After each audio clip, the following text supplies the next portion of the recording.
Good morning, Trump's family. Welcome back to my channel. Have a good day, everyone, and God bless you.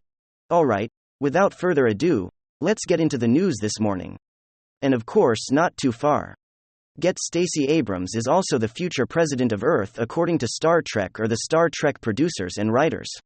The reality is that it's just not fair. And you got to suck it up, life, so you know what is how the saying goes. And it's a cliche for a reason, because it's true. And as a conservative, that's just the baseline.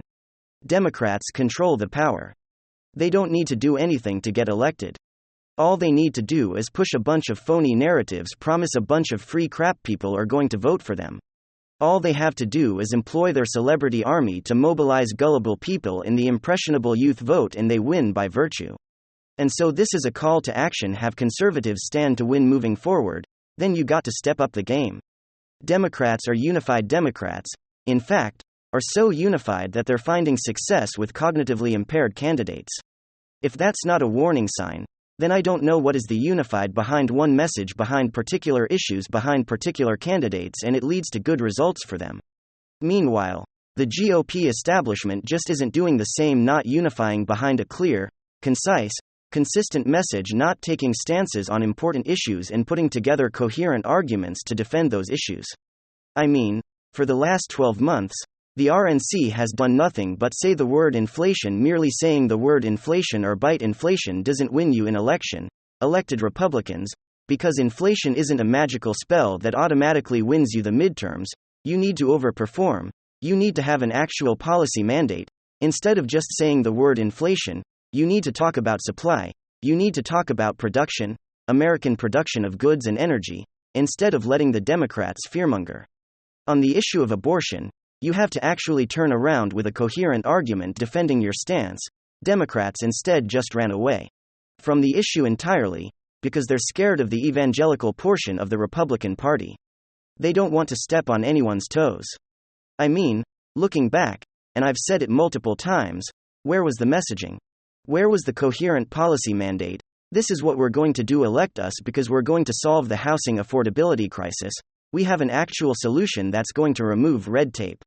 And that's going to enable us to build more homes and make housing more affordable for the average American. Where it was the messaging actually promoting good ideas? It didn't exist. That's what Republicans need to do to win. You need to actually convince voters to vote for you, because otherwise they're going to vote blue no matter who. And a simple fact of the matter is that once again, Republican messaging was a joke. Instead of getting into the numbers and explaining the actual economic facts, instead of developing coherent arguments and talking points, attempting to explain why big government is a bad thing for the middle class and the lower class, instead of promoting a message of unleashing the American economy and creating jobs and opportunity, putting more money in people's pockets. The RNC went with the strategy of eggs are more expensive this year than they were last year.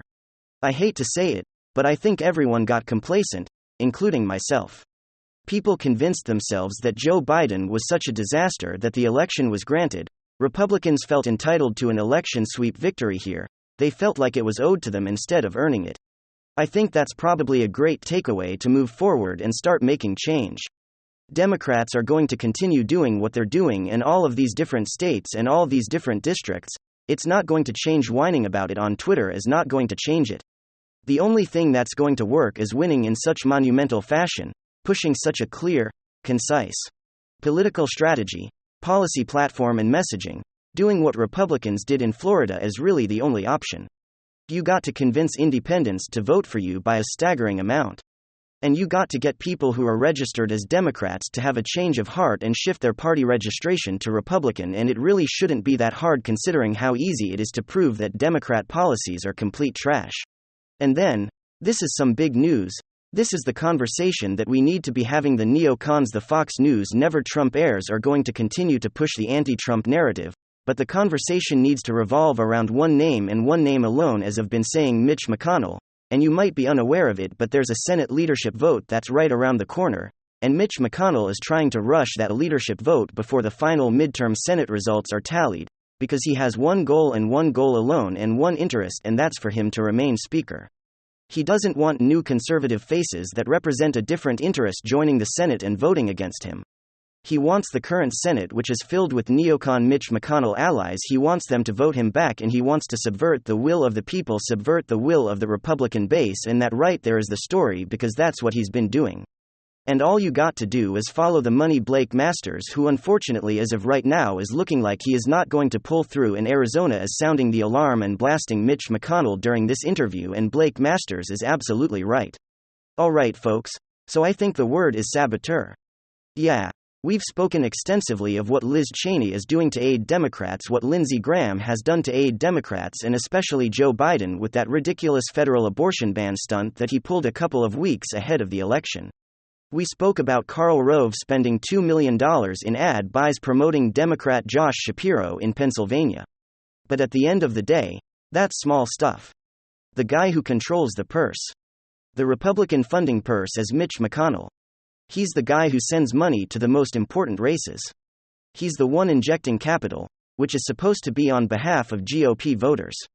But instead, Mitch McConnell spends the money the way that he sees fit, fighting America First influence from gaining ground in the GOP old guard guarding the remnants of whatever's left, and Blake Masters put him on blast. Everyone listen to this. Incompetent, but you know, what else is incompetent? Tucker? The people who control the purse strings, Senate Leadership Fund, Mitch McConnell. McConnell decided to spend millions of dollars attacking a fellow Republican in Alaska, instead of helping me defeat Senator Mark Kelly. Had he chosen to spend money in Arizona, this race would be over. We'd be celebrating a Senate majority right now. And so my message to the people of America, my message to the Republican senators, hopefully my future colleagues, let's not vote Mitch McConnell into leadership. He doesn't deserve to be majority leader or minority leader. You get a choice. You can stand with your constituents and stand with Americans, or you can stand for Mitch McConnell. Tucker, if I'm lucky enough to represent Arizona in the U.S. Senate next year, I think it's clear where I'll stand. Let me ask you really quick, why wouldn't he spent money on primaries in Alaska? This is one of the big Senate races in the country, and he avoided it. Why wouldn't he support you? I wonder. I will leave it to the viewer to decide whether it is just malice, or whether it's gross incompetence. But clearly Mitch McConnell cares about Mitch McConnell, and less about a Senate majority or the people of America. I think we need to change. That's why I ran for office. In one way or another, change is coming. Okay folks, and Blake Masters is 100% correct.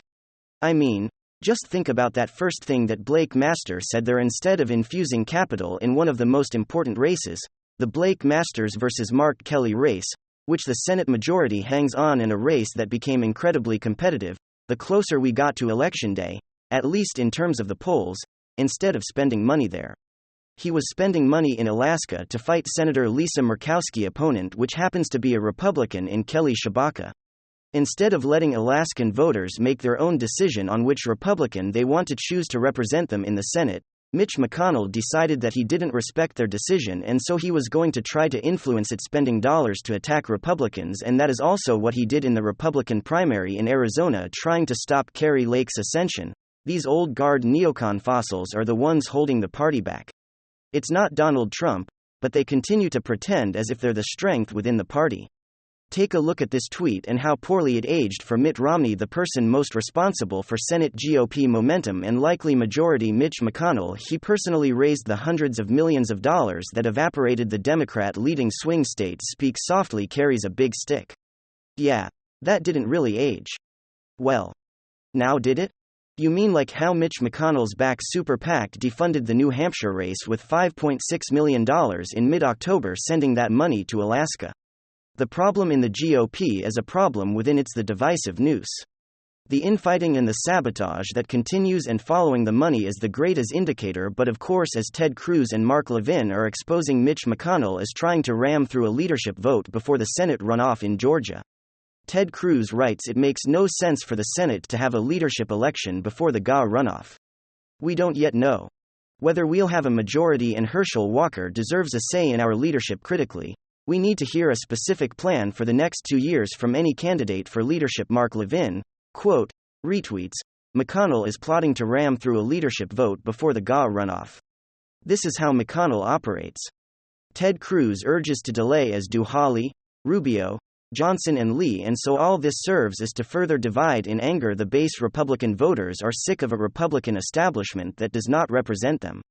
How are you supposed to motivate your base if you actively sabotage their interest, and after sabotaging your own party, you continue with your great plan that you think is so slick and sly that people can't see it? But people see right through it, sabotaging elections and then blaming it on the leader of the party. It should. McConnell's not the leader of the party. Donald Trump is. That is a simple fact. And most Republican voters will agree that not only does Mitch McConnell sabotage the elections, but then he launches an all-out assault on the number one Republican leader that voters want to represent them. I mean, what an insult to your intelligence. It's a Trump problem. We got to get rid of Donald Trump. Donald Trump is deeply unpopular, even though Donald Trump is the most popular Republican politician alongside of Ron DeSantis. Donald Trump is more popular than all of the top Democrat and Republican leaders from Chuck Schumer to Nancy Pelosi, and especially Mitch McConnell. In fact, the ironic part is the Mitch McConnell faction that tells you Donald Trump is so deeply unpopular. Well, if we actually look at the data, the title of least popular politician Mitch McConnell is the least popular U.S. senator, while his chief whip is best, like new survey reveals. In fact, Democrat Joe Manchin is more popular with Republicans than Mitch McConnell, as Mitch McConnell's total approval rating or total favorability rating with Americans is 18%. Good. That's the guy that's telling you that Donald Trump is the problem because Donald Trump is so deeply unpopular and alienating voters. You know, if anything, the lack of Donald Trump and the mere existence of Mitch McConnell is more likely to be the issue here. But of course, the GOP sabotage continues. Now they're trying to pit Ron DeSantis and Donald Trump against each other. And of course, both factions of voters against each other as well. They're causing more havoc, instead of just letting things play out naturally. You know, front and center just wants to run and Donald Trump endorses him. That would probably be best case scenario, but instead they're turning it into a fight. You know, I don't get the logic of the GOP leadership. They're trying to oust Donald Trump from the party. What do you think that's going to do to staunch Donald Trump supporters? Do you think that's going to motivate them to vote for you in the next election season? If you do that, it's going to be the greatest Republican defeat embarrassment in modern history. I don't get the strategy here. The number one priority needs to be the will of the voters. And to be honest, that probably starts with getting rid of Mitch McConnell, and if old turtle Mitch rushes through a Senate leadership vote, and somehow through his influence installs himself as GOP leader once again, usurping the will of the voters of boy 2024 is going to be a heck of a mess. Thank you for watching the video. I wish you